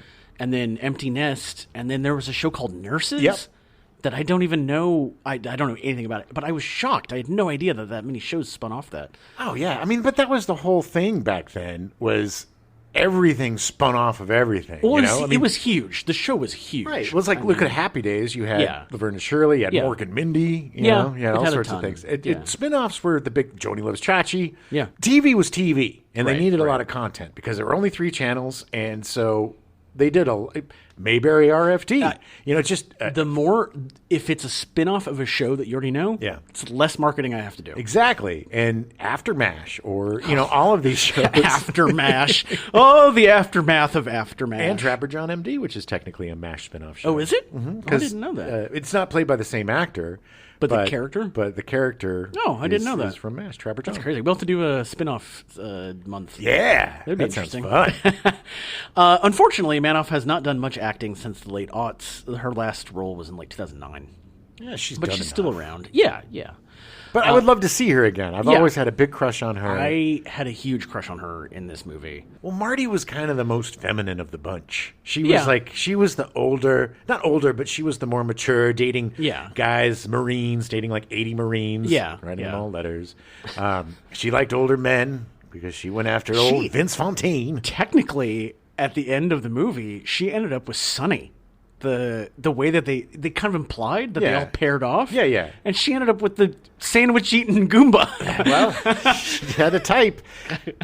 Yeah, it was weird. So there were a bunch of other actors in Grease. You would think that Jan and Sonny would be together. I agree, but it's not what the movie did. No, I think Roger was with good for Jan. Sonny. Yeah. Right? Was it Roger? Was that his name? Roger, yeah. There was Roger and Doody. Maybe Doody was with Jan. Was Doody the blonde? No, that was Roger. That was Roger. Okay. Duty was the guy with the square jaw. Yeah. Regardless, it seems like the ending didn't really happen since they fly away in a car. I don't know, Adam. I don't know. There were a bunch of other actors in Grease. Randall Kleiser specifically gave backstories to all of the supporting actors and extras to make sure it didn't look like just a bunch of actors pretending to be in high school. Right. I can't imagine that would take forever. But, Eddie Deason was Eugene Felsnick. I'm Eddie Deason. I didn't have any lines. Deason was actually in 2 features, his first 2 before appearing in Grease in 1978. Laser Blast, the Star Wars ripoff film, which I started watching not until I didn't get to the part where he came in, because it's so bad. Yeah, I said Laser Blast, Laser Blast. He was also in I Want to Hold Your Hand, the other Beatles movie to come out, along with Sgt. Pepper's Lonely Hearts Club Band. Yeah. I played John Lennon. It was came out in 1978. It was written by Bob Gales and Robert Zemeckis, with Zemeckis directing, which was not a financial success either. Oh. Yeah. Susan Buckner was cast as Patty Simcox. Yeah. She was the nerdy one that honed in on Sandy. Oh, yeah. She looks great. Yeah. Prior to her acting career, she was crowned Miss Washington in 1971, and in September went on to become a top 10 finalist in the Miss America 1972 pageant. Very pretty lady. She tied for first in the swimsuit preliminary, but she lost. Didi Conn said that most of the cast became like a family, and Susan Buckner was a bit of an outcast, much like her character. We all made fun of her and ignored her, Conn said. Buckner stopped acting in 1981 and now directs children's theater in Miami. Well, good for her for finding and pivoting. But it sounds like she wasn't a very nice person on set. Well, yeah. Lorenzo Lamas was cast as Tom Chisholm. Stephen Ford was originally cast in the film as Tom Chisholm, but dropped out before filming began and was replaced by Lorenzo Lamas, citing stage fright. Who's Stephen Ford is Gerald Ford's son. Oh, really? Yep. He actually had a pretty big career. Surprisingly enough, he acted after this. But this was the first part he was offered, and he was like, I can't do it. Weird. But he had a big career in the 80s. Wow. Yeah. Gerald Ford's kid. It's super weird. It is weird. Mark Friedrich, a pitcher for the Detroit Tigers, was cast, but he ran into conflicts with his full-time career as a baseball player. I got to play ball. The role of Tom Chisholm contained no spoken dialogue and required Lamas to bleach his hair to avoid looking like one of the T-Birds. Lamas has appeared in dozens of movies and TV shows, most notably for 9 years on primetime soap opera Falcon's Crest. Oh, yeah. And then he did that weird syndicated show like Scorpion or something where he Viper or something. I think it was Viper. I don't know what it was. I did. Whatever. I think I worked a couple of days on that. Oh, really? Like a PA. Whew, he was not pleasant. Dennis Cleveland Stewart was cast as Leo Craterface Balmudo. He was the leader of the Scorpions. Yeah, he was badass. Hung out with Cha-Cha, got in the big race and lost. He had a good smile. It's just unfortunate that he had such bad acne scars. Bad. According to Eddie Deason, Dennis Stewart picked him up in the mornings at Deason's house, and they went to the shoot together in Stewart's car. That is so cool. I want to do a play where it's Eddie Deason and Dennis Stewart riding to do Grease. Hi, Dennis. You gonna give me a ride today? just be quiet, okay, Eddie? It's early, so early in the morning. I haven't had my coffee yet, Eddie. Listen to your music, Eddie. Just put your headphones on. Listen to your music. Okay, I'll do that for you. Have you had your coffee yet? I want to hold your hand. Can I sing along with my tunes? Stewart was actually dancer number 27 in Sgt. Pepper's Lonely Hearts Club Band, the movie, being highly visible in the Steve Martin Maxwell Silver Hammer scene. If you remember, watch that scene again. He is literally front and center in most of the shots. Nice. Maxwell Silverhand. Oh my God, it's so weird. Upon his head. Unfortunately, Stewart was diagnosed with HIV in 1993 and died from pneumonia as a result of complications from AIDS in 1994. Ah, so sad. So many. He was only like 50. I mean, he was super young. Well, AIDS took so many talented and wonderful people. It was just such a tragic epidemic, you know, that was so ignored. Thank you, Ronald Reagan. Good job, Ronnie. Good job, you homophobic piece of ass. Annette Charles was cast as Charlene Cha-Cha de Gregorio. Cha-Cha. I'm just going to call her Cha-Cha. During the Thunder Road scene, Annette Charles was in excruciating pain from what turned out to be an ectopic pregnancy. Oh, my God. That's why Cha-Cha frequently leans against cars during the scene. Oh, my God. Charles died on August 3rd, 2011 in Los Angeles from lung cancer, age 63. So young. Again, yeah. Cancer, man. Just F cancer. F cancer. The film brought in a handful of 1950s veteran TV actors for the school staff. Oh, some of the best. Oh, my God. Eve Arden as Principal McGee. Eve Arden's role as Principal McGee is a nod to her earlier role as a teacher in Our Miss Brooks in 1952. She has such a distinctive voice. She does. And she is just her together with Fannie Flagg. Yeah. The two of them were just gold. Oh, my God. The chimes. Bing, bing, bing. Fannie Flagg, by the way, is one of the funniest MFers ever to grace the silver screen. Them crying at the end. It's That was so good. They're just it was so smart. This is another thing that elevated this movie, was by bringing in stars of the actual time where the movie takes place, TV stars, and great stars like Sid Caesar and Fannie Flagg and Eve Arden. Not so much Frankie Avalon, but it just made it so much more real to the time. You know what I mean? Dodie Goodman was cast as Blanche. In 1976, she played the mother of the title character in the television series Mary Hartman. Her distinctive high-pitched voice announcing the show's title at the beginning of each episode. She also voiced Miss Miller in the television series Alvin and the Chipmunks and the film spin-off The Chipmunk Adventure. Nice. Did you ever watch Mary Hartman? No. It's pretty funny. She died from natural causes at the age of 93 in 2008. Sid Caesar. 93, that's good. 93. She lasted a long time. She did. I meant to include with Eve Arden. Paul Lynde was actually considered for the role of Arden, ultimately filled, with a scene conceived for Lynde that he would have had him in a Carmen Miranda outfit. Oh, really? Yeah. He passed on the role. Oh. Sid Caesar was cast as Coach Vince Calhoun, adult film star most notably from Deep Throat in 1972. Harry Reams was originally signed to play Coach Calhoun. However, executives at Paramount nixed the idea, concerned that his reputation as a porn star would hinder box office returns in the southern United States, and they cast Sid Caesar instead. The opposite?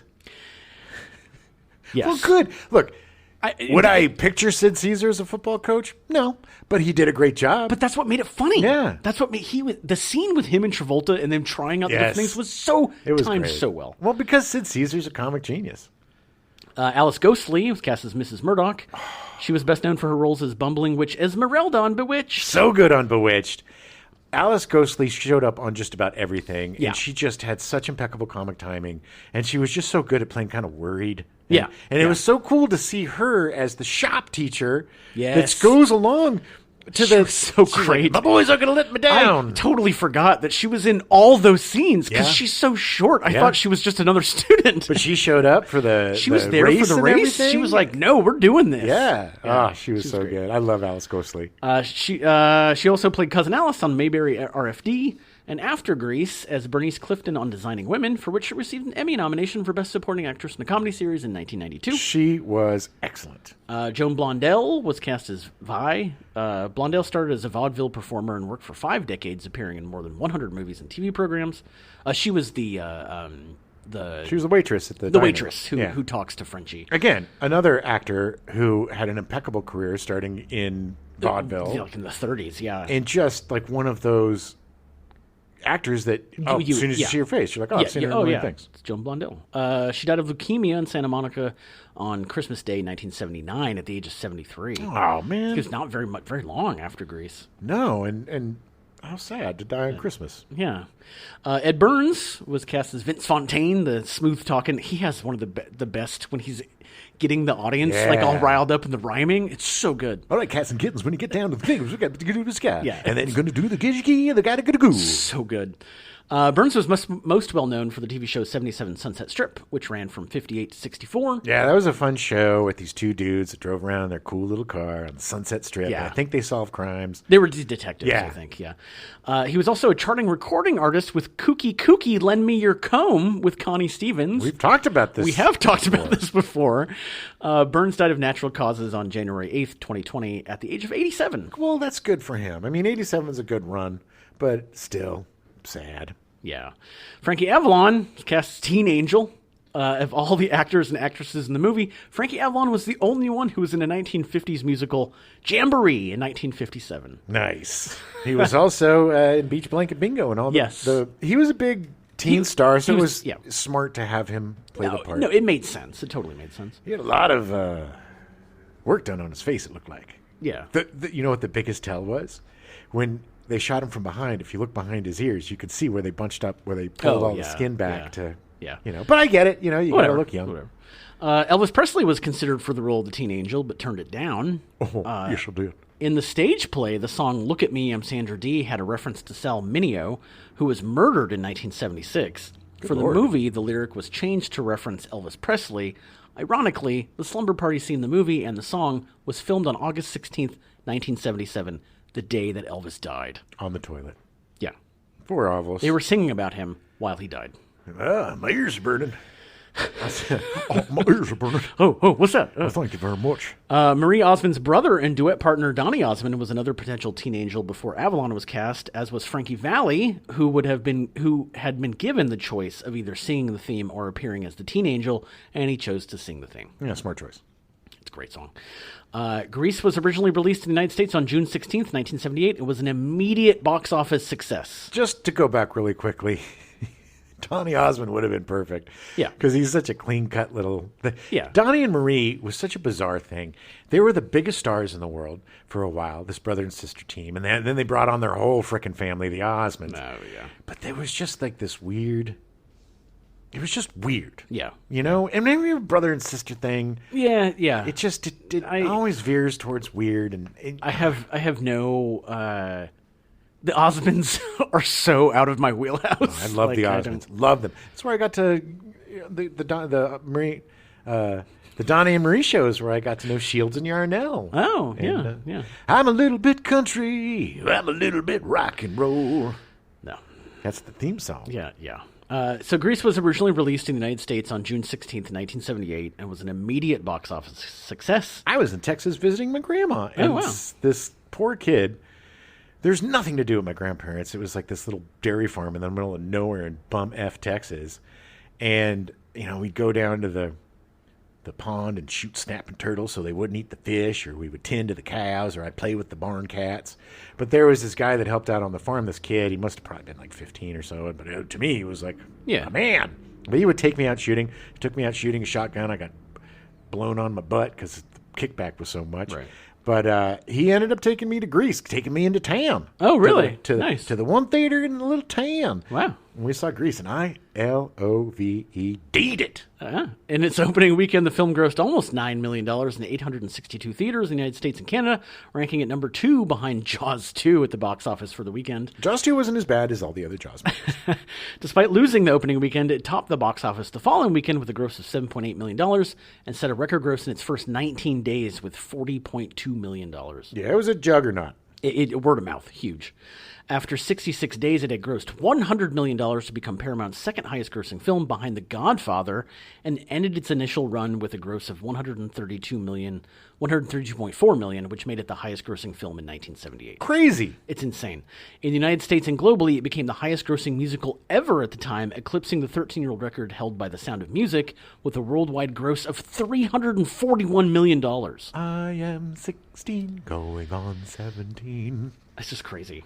It was re-released May 18th, 1979 in 1,248 theaters in the United States and Canada, except for the New York City area where it opened a week later.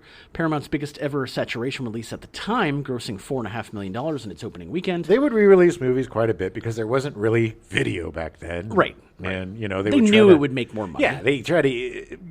And also, around that time, or at least not too long before that, movies could run for like 12 months. Yeah. A movie would stay in the theater for a really long time. The movie played for 4 weeks and was then paired with the PG-rated version of Saturday Night Fever in late June. Yeah. That was also something they did. They would do double features. They would bring movies back and do double features. Yeah, and then recut them. Yeah, make them PG-rated. During the reissue, it overtook The Godfather as Paramount Pictures' highest-grossing film. It was re-released in March 1998 for its 20th anniversary, where it grossed another $28 million in the United States and Canada. People love them some Grease. It remained the highest-grossing live-action musical until 2012, when it was overtaken by Les Mis. Ugh. And it remained the U.S. champion until 2017, when it was surpassed by the live-action Beauty and the Beast. I am not a fan of Les Mis. I am sorry. I liked... That is one of the few musicals I've seen, like stage production. Mm-hmm. And the stage production I saw was amazing, but it was mostly because of the sets. Like, they had a giant revolving set, and so, like, it was cool. Not a fan of the music. Jean Valjean stole some bread at him. Yeah, and then a whole revolution happened. Yeah, and then Russell Crowe tries to get him for stealing that bread. You stole the bread. Yeah. I stole the bread. Grease received mostly positive reviews from film critics and is considered by many as one of the best films of 1978. Gene Siskel gave the film 3 stars out of 4, calling it exciting only when John Travolta is on the screen, but still recommending it to viewers, adding 4 of its musical numbers are genuine showstoppers that should bring applause. He gave it 3 out of 4 stars, but called it only exciting when John Travolta is on the screen? Whatever. There's no rhyme, no reason to this man. No, I know. Charles Champlin of the Los Angeles Times disagreed with a negative review. I didn't see Grease on stage, but on the testimony of this strident, cluttered, uninvolving, and unattractive movie as it is in the 50s, maybe the last innocent decade allowed to us played back through a grotesquely distorting 70s consciousness. Okay, so he just didn't get the movie. Well, whatever. I barely understood what he wrote. Yeah. The film was nominated for Best Original Song at the Academy Awards, Hopelessly Devoted to You by John Farrar. I think a lot of people, too, had... Because they snuck a lot of adult stuff into this goofy movie, like the pregnancy. Yeah. Well, and like, I didn't even talk about the fact that during Grease Lightning when he's running around with the cellophane, that was totally a reference to how guys in the 50s would wrap their wieners in cellophane while they're having sex. Ugh. They used them as condoms. It didn't work. Yeah, obviously. But I mean, like, that was stuff that they were told not to do, and they added it anyway. Right. It was just they had a lot of subversive moments in it that they snuck in. That was great. That makes it a more interesting film. The soundtrack album ended 1978 as the second best-selling album of the year in the United States, exceeded only by another soundtrack album from the film Saturday Night Fever, which also starred Travolta. Yeah, it was all over the place, Yeah, man. the two top-selling albums of the year. It's crazy. I didn't sing on Saturday Night Fever, though. Let's be honest. Oh, no, he didn't sing on it. I was the Bee Gees. But he was in it. I was in it. I got a dance, Dad. Grease 2 premiered in 1982 and stars Maxwell Caulfield and Michelle Pfeiffer. While several of the Rydell High staff characters reprised their roles, the sequel focused on the latest class of graduating seniors, hence most of the principals from Grease not appearing. Right. Patricia, And they did a double-do switcheroo. Yeah. And made her the the bad one. greaser and him the proper primmy. Yeah. I never ever got Caulfield. Maxwell Caulfield, God bless you. I just didn't get you, man. Yeah. They tried to make you a star so hard. Patricia Birch, the original film's choreographer, directed the sequel. The original musical's co-creator Jim Jacobs was not involved in the making of Grease 2 and has disowned the film. I disown it. According to Didi Khan, in an interview on KGO AM, there were plans for a sequel named Summer School, distinct from Grease 2, but Paramount Pictures later nixed the idea. Weird. I wonder why. The idea grew out of Coach Calhoun's line, See you in summer school. to Putsy before he's hit with a pie in the carnival scene at the end. Nice. It would have been funny. I mean, it would have made more sense. Hey, you know who hit him in the face with the pie at the end? Eddie Deason. Eddie Deason. I did it. Hey, you got a great arm. Yeah, I do. In 2002, Didi Khan, Olivia Newton-John, and John Travolta were all pushing to have a Grease 3 produced, which would focus on the original cast and characters many years later in another decade, like the 70s or the 90s. That sounds cool. But this movie never got beyond the planning stages. On January 31st, 2016, Fox aired a live television adapted special of the musical using components from both the 1978 film and the original Broadway show. It starred Julianne Hough, Aaron Tveit, and Vanessa Hudgens. The adaptation received positive reviews, especially for Hudgens, and 10 Emmy nominations. I think Juliana Hough, isn't she like a dancer for Dancing with the Stars? Yeah. I don't know who Aaron Tveit is. I don't know, is it? Vanessa Hudgens is very talented. Yeah. She was in those High School Musicals. Yeah. Yeah. And wasn't she also in that Spring Breakers? Yes. Harmony I think so. Korine movie? I think so. Yeah. In March 2019, it was announced that a prequel called Summer Lovin' was in development from Paramount Players. The project would be a joint production collaboration with Temple Hill Productions and Picture Start. John August, who consistently works with Tim Burton, signed on to serve as screenwriter. Interesting. On October 15th, 2019, it was announced that a musical television series based on Grease titled Grease Rydell High was given a straight-to-series order by HBO Max. Okay. Annabelle Oakes was set to write the pilot episode and act as executive producer for the series. What's she done? Oakes has written for the TV show Awkward and Sirens. I don't know if I've seen Awkward's those. from an MTV show. It became really big in like 2015, 2014, 2015. Sirens was a USA show, I think. Wasn't that about It was mermaids?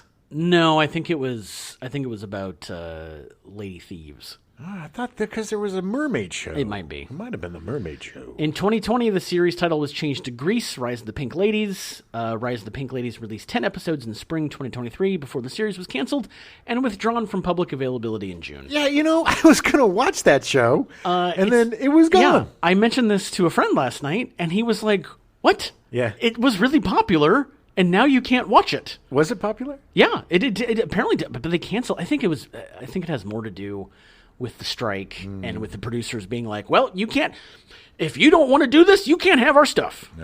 Like, it's more the execs being kind of babies about stuff and pulling things off. I'm sure they probably pulled it and did some kind of tax rebate thing. Yeah. That's it. That's the end of Grease, and it sucks because I actually was kind of curious to watch the show, and now it's gone. Look, Grease came around at the perfect time. Like we've said at the beginning of the show, it really has all of the same trappings and mistakes that these other failed musicals had. Yeah. But it came at the perfect time because you have Happy Days. Yeah. You just recently had American Graffiti. Yeah. And the whole 50s nostalgia boom was happening. Huge, yeah. And they made the incredibly smart decision of putting in old people stars from an earlier time, 50s like Judy TV Goodman and stars, Alice yeah. Ghostley, and it just shows that timing is very important with these things. I think the factor between this being successful and the other movies this month not is the nostalgia factor about the 50s. Sure. I think that's a huge part of it. And all these other movies that we talked about kind of missed their opportunity. Yeah. Like Xanadu, if it came out a few years earlier in the height of the disco era, in the roller disco era, it probably would have done great. Yeah. Sgt. Pepper's, and if it Been not made. It would have been great. Sgt. Pepper's is the definition of whimsy. It is the most whimsical film that you will see, but it's not. It's not as good as Grease. No, it's not. But it's not a bad movie. No, like I don't think any of these movies, all of these movies, have something redeeming about them. Yeah. Even The Wiz, which I know you can't stand The Wiz. I'm not saying I can't stand it. It's definitely my least favorite this month. Sure, but I love all of these movies. I love them all because they all represent a different part of my life. Sure. And I saw them at the right time for me as a young boy when I had no discernible taste and I would just love anything. Yeah. But because of that nostalgia, I still love all of these movies today. Yeah. And it was such a joy to watch all of them. And I haven't seen any of them this century, probably. Yeah. Not even Grease. And it's been a long, because I've never loved Grease the way that you love Grease. I always liked Grease, and I loved it when it came out. Had the soundtrack, of course. But it wasn't one of those movies that stuck with me like these other ones. Yeah. And for me, it was one of those that was on like cable all the time. Yeah. Like it was on Cinemax or Showtime or whatever when I was growing up all the time. I can guarantee you that 99% of the people listening to this show right now, at one point or another, during karaoke, got up with all of their friends and sang, "Was it love at first sight?" Summer Lovin'. Summer Lovin'. Yeah. But, No, that's a because you get your group of guys and you get your group of girls, and it's like the greatest karaoke song it's a for all good your duet pals. song. Yeah. Agree. Yes, I have seen that happen a number of times. Oh, I've been a at part karaoke. of very several times being in a group Grease sing off, but it endures because the beauty about having films that are period pieces is they're evergreen because they're never going to spoil because they're of a time, and the 50s is probably the most nostalgic time that we have, and at least back then. I mean, everybody wanted to return to the 50s except for women and minorities because they know what the 50s were like. Not good. But there is this fairy tale nostalgia about that time that is mostly brought on by the shows of the time, like Father Knows Best or Leave It to Beaver or any of these shows that just show these perfect families living in these perfect suburban things. And so because of this false mask that was put on by media, everybody feels like, oh, the 50s was such a simpler time and everybody was nice and everybody was Andy Griffith and Mayberry. Yeah. But it wasn't. But I get it, there's no really nostalgia fixture for the other musicals that we watched this month. No, except maybe Beatles nostalgia. But if that, it's but that was it was like 8 years after they broke up. And like it wasn't. I mean, and to true Beatles fanatics, then it was blasphemy to have the Bee Gees. That's again timing, Yeah. But this movie is just a celebration of joy. It is. With some stuff, it's like it tries to put in, with Rizzo getting pregnant. Yeah. But at the end it's like, I didn't. And they're like, okay, Yeah. let's go F again. Now we can do it. But Yeah. maybe they learned their lesson to not skip the condom. Don't use a condom that's 8 years old. Yeah, that totally fell apart. And don't wrap your wiener in saran wrap, my people. God, That's don't. not going to work. That doesn't work. It does not work. But it's such a fun film. If you haven't seen it, I don't know who you are because everybody I know has seen Grease. It's such a great. It has catchy soundtrack. It's just everybody. They're just having so much fun. Exactly, and it's not. It's a more organic type of musical because it seems like they're singing in places where they kind of would sing in real life. This is the funny is that when it started, Jim was like, "Oh, glad it took 30 minutes to get the first song," and it was like, "Well, yeah, because they're not forcing the music into the movie." They weren't, and that was good. But and the music is good, and the acting is good, and it's just and God, John Travolta and Olivia Newton-John were just amazing. Oh, and magnetic. he's such a He's gone through so many different incarnations of his career that you forget that he was a song and dance man. Yeah.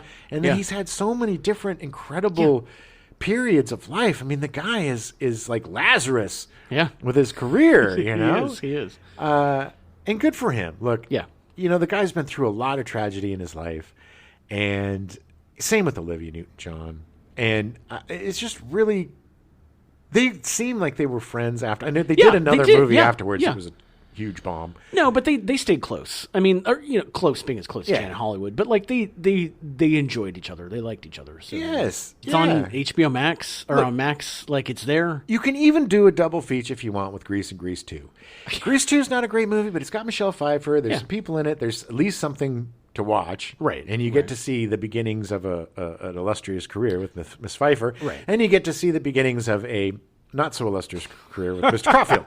But yeah, just give it a look if you haven't seen it. And if you haven't seen it in a while, do yourself a favor. It's going to put you in a good mood. Give it a rewatch, definitely.